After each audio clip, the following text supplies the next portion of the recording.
Take me back to the day it happened. Where were you? What was the function for? The function was a Chatham House function, which is ironic in a sense because Chatham House rules, generally you're not quoted personally, although it was online, so I knew that that was a real risk. And it was the Finnish foreign minister, Finland, one of the closest neighbours and most threatened neighbours to Russia.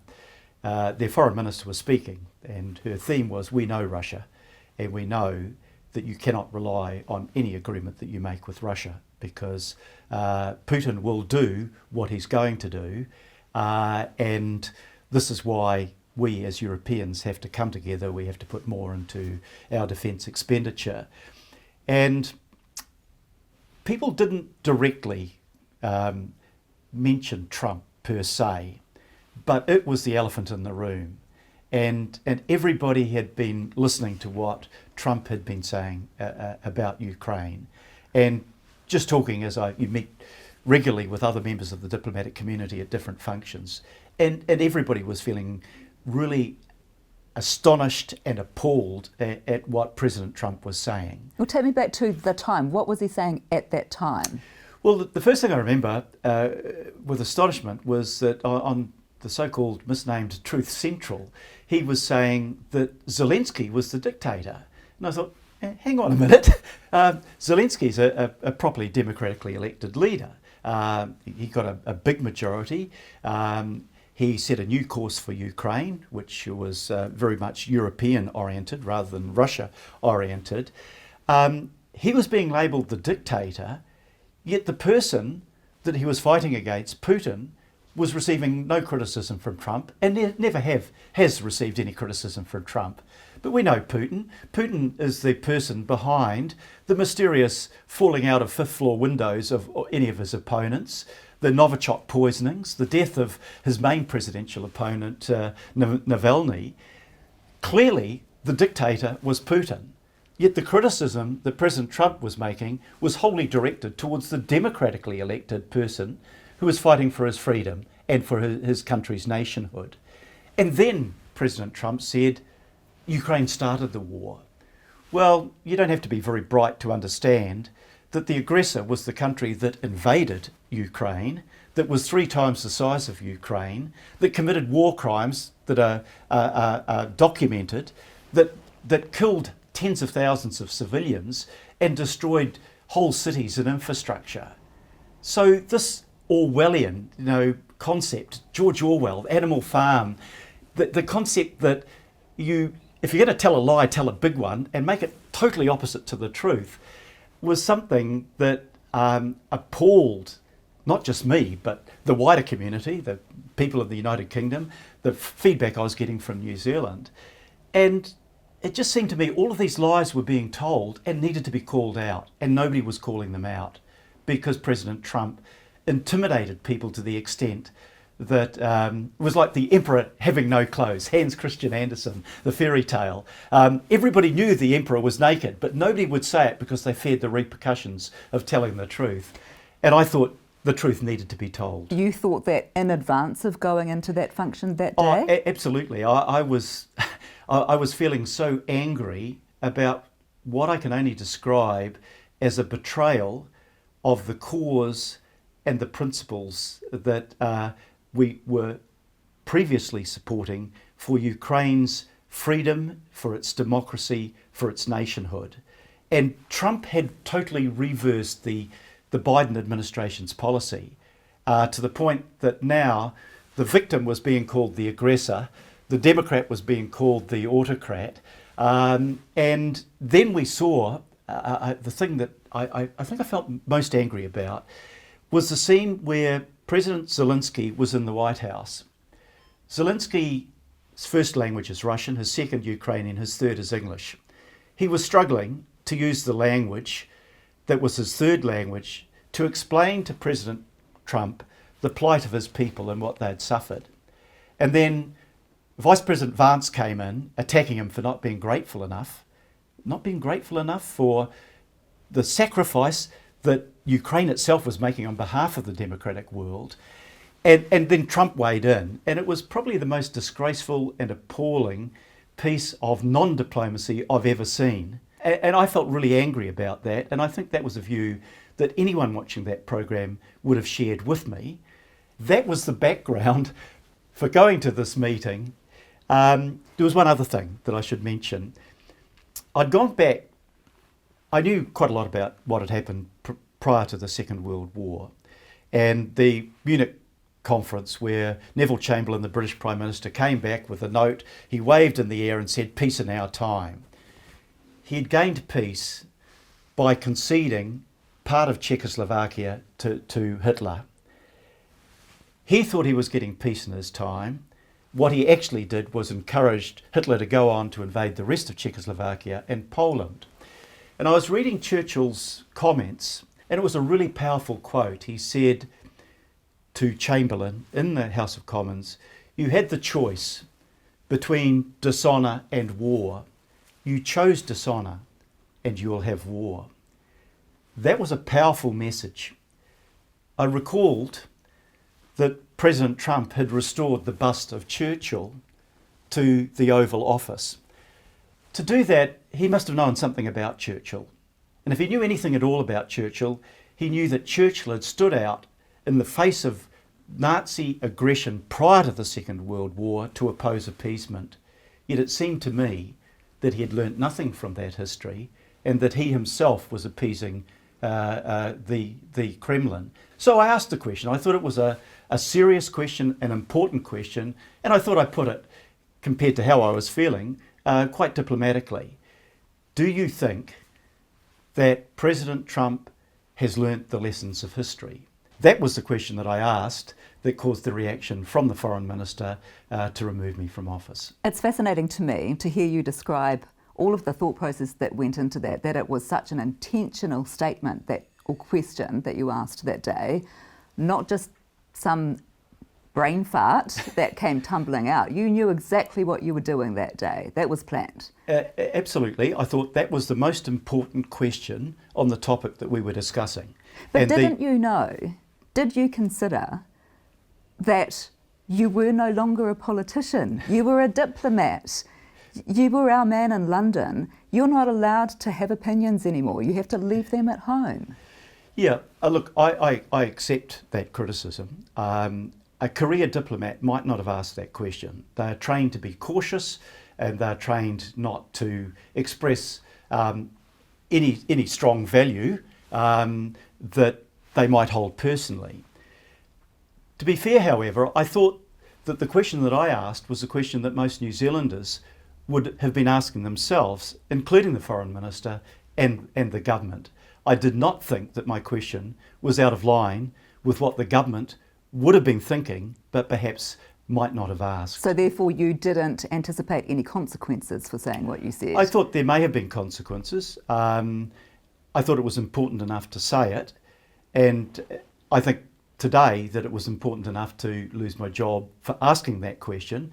And my grateful thanks to the Foreign Minister, because he gave far more international coverage to my question than I might ever have hoped for, by virtue of the fact I was removed from office for asking that question. How soon after you left that function did you get a call? Did you get a call? No, I never got a call. How did it happen? I was told by Foreign Affairs that the Foreign Minister was unhappy with the statement, and then I received a copy of his press statement. That was it? No conversation? No conversation. What did you think when you read that advice? I accepted that's the Minister's prerogative. I've made no complaint about my removal from that position. I think I did a good job for New Zealand in that position. If you see the comments made by the New Zealand community in London at the time, the feedback I got in my farewell with staff members from the wider High Commission, from fellow diplomats, I think there was a lot of support and a lot of sympathy for both my asking the question, but also the job I did representing New Zealand. But the Foreign Minister has a prerogative to remove heads of mission. He exercised that prerogative, and that's not my complaint, and that's not why I'm doing this interview. So you it may well be the case that lots of New Zealanders agreed with you, lots of people agreed with you. But coming back to the fact that you were a diplomat, not a politician, can you then understand why the Foreign Minister needed to take the action against you that he did? You had compromised our position because it was going to make things difficult for our government in terms of our relationship with the States, with Trump. It possibly could have. It may well have gone totally unnoticed. But the point is this, I think. I remember having a conversation perhaps a day or 2 days before the Chatham House meeting, and it was with the wife of a fellow High Commissioner, and we had been talking about what the Trump administration was doing, and she said to me something that really stuck in my mind. She said, I used to be a teacher, and in the playground you'd get the playground bully, and the bully would choose a victim and then abuse the victim. And the majority of the students knew that it was wrong, but they stood by and they did nothing. She said they were the enablers. And that was quite powerful to me. I didn't want to be an enabler. I didn't want to be seen to be complicit with what the Trump administration was doing or to be seen to be condoning it. Then you were in the wrong job, weren't you? Because as a diplomat, you have to be the calm one. I would always rather have been Foreign Minister. I'd done that. And the comments I made were with the background of having been a minister with the Ministry of Foreign Affairs and Trade for 9 years. Did you think you could get away with it? Is that what you're saying? I don't think it was a case of getting away with it. It was a case of a serious and important question that needed to be asked. And by not... Damn the torpedoes. Yeah, and by not asking it, I felt that I was just a sideline spectator like the kids in the playground, enabling the bully to do what he was doing. Or are you rewriting history now? In that, are you now saying all of this context because you got caught out saying something you shouldn't have said? Well, I think that in saying what I did, I thought I was speaking on behalf of New Zealanders. I thought I was speaking probably consistent with what the majority in our parliament would be thinking. I knew that there was a risk, but I was prepared to take that risk and to accept the consequences, and I accept the consequences. But, you know, when the history of this period is written, I think I'll be content that I was on the right side of history. You weren't Phil from Fielding, though. No. You were our High Commissioner. Yep. You may well feel like you were on the right side of history, but shouldn't you potentially have quit that job in order to enable you to voice your opinions, shout from the rooftops without compromising New Zealand?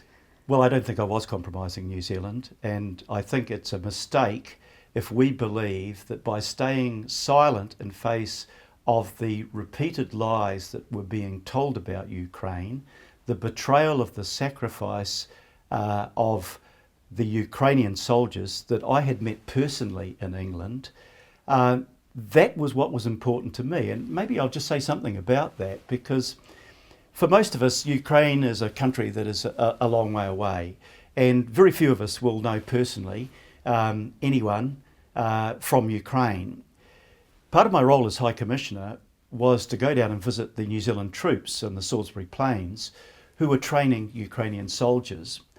And I got to meet, and to those Ukrainian soldiers that spoke English, I got to speak to quite a number of them. And as I looked at their faces, and these were men between the ages of 19 and 59, they were coming to the United Kingdom for 5 weeks training by our soldiers. Our soldiers were doing a magnificent job in teaching them how to survive and how to best defend their country. But I looked at their faces and I thought, a whole lot of the people that I'm talking to now will be on the front line in a matter of weeks. By the end of the year, a number of them will be dead. And that was a really powerful emotional feeling to have. I'm not of the generation of the Second World War where that was an everyday thing, where you knew people who were being killed. I am from a family who have lost family members in the First, the Second World War and in Afghanistan. So I know what that feeling of loss is, and I know what sacrifice means. Those people were putting their lives on the line to fight for their freedom and their democracy and their nationhood. These are things that you and I and our country believes in. So if you ask me what was more important, putting my job at risk for telling the truth or not telling the truth, being silent and enabling the Trump administration to go unquestioned on what was an important question to ask, then I believe that I made the right decision. I'm not challenging the minister's right to dismiss me for making that comment, but I did what I did because I believed it was right, and I believe that, as I said before, I will be on the right side of history. Have you seen the minister's public comments where he talks about the decision being one of the most difficult ones he's had to make?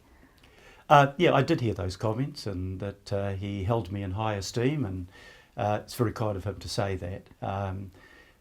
Whether what I did was a dismissible offence was a decision for him to make. Well, do you think it was a dismissible offence? I think you've got to ask him that question. Do you think it was a dismissible offence? If I was Foreign Minister, I might not have made that decision.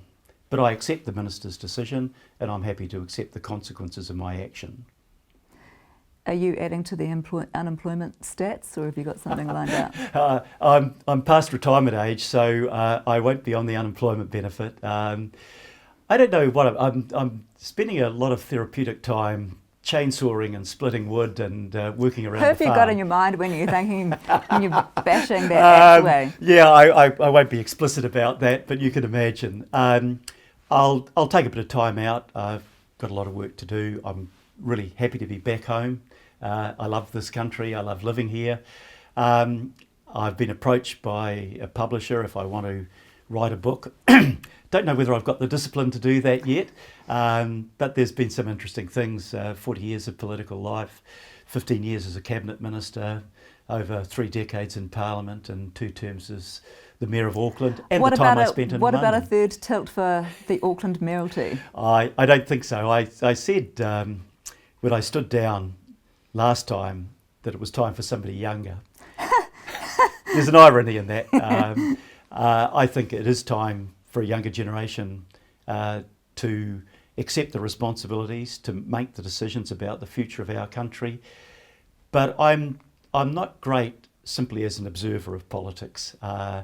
Obviously. I think that's why we're here. Yeah, and many years ago when I was teaching at Auckland University, I was asked if I'd be interested in a career in working for the Ministry of Foreign Affairs and Trade. And I thought about it and I said, I think I'm too opinionated for that. I think I might need to go into something that, like politics, where I can express myself more directly. I think I made the right decision then. Wonderful talking with you. Thank you. Thank you very much. It's a pleasure.